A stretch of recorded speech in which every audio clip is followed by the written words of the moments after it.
काही लोकांच्या मनात अशी शंका येते की इतके ग्रंथ कशासाठी वाचायला हवे?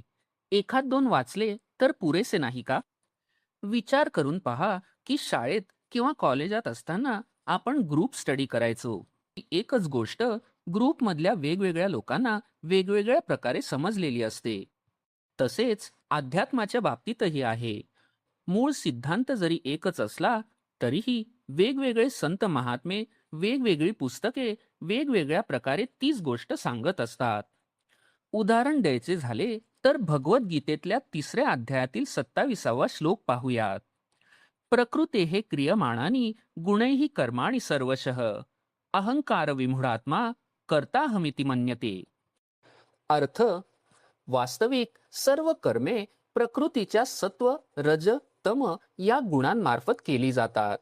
तरीही ज्याचे अंतःकरण अहंकारामुळे मोहित झाले आहे असा अज्ञानी मनुष्य मी कर्ता आहे असे मानतो. थोडक्यात येथे सांगितलेला सिद्धांत हाच की आपण कर्ता नाही तर आपल्यापेक्षा कोणीतरी उच्च, म्हणजे ज्याला काही लोक हायर पॉवर असे म्हणतात, तीच खरी कर्ता आहे. आता हाच सिद्धांत दासबोधातही सांगितलेला आहे. रघुनाथ स्मरोनी कार्य करावे, ते तत्काळची सिद्धी पावे, कर्ता राम हे असावे, अभ्यंतरी श्रीराम. आता तोच सिद्धांत श्रीधर स्वामी नाजरेकर यांनी त्यांच्या राम विजय या ग्रंथात सांगितलेला आहे.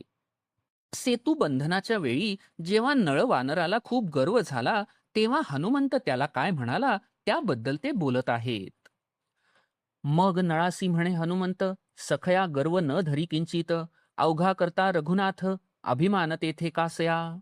स्तंभाविण आकाश धरी, उदकावरी तारी धरित्री, मित्रशशी उडुगणे निर्धारी, वायुचक्री चालवी जो. अनंत ब्रह्मांड मोडून, सवेची निर्मी न लागता क्षण, त्या रामापुढे अभिमान, कोठे चालेल जीवांचा.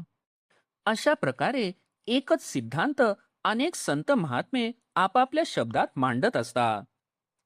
आपण जगात वावरत असताना अनेक गोष्टी आपल्या समोर येत असतात.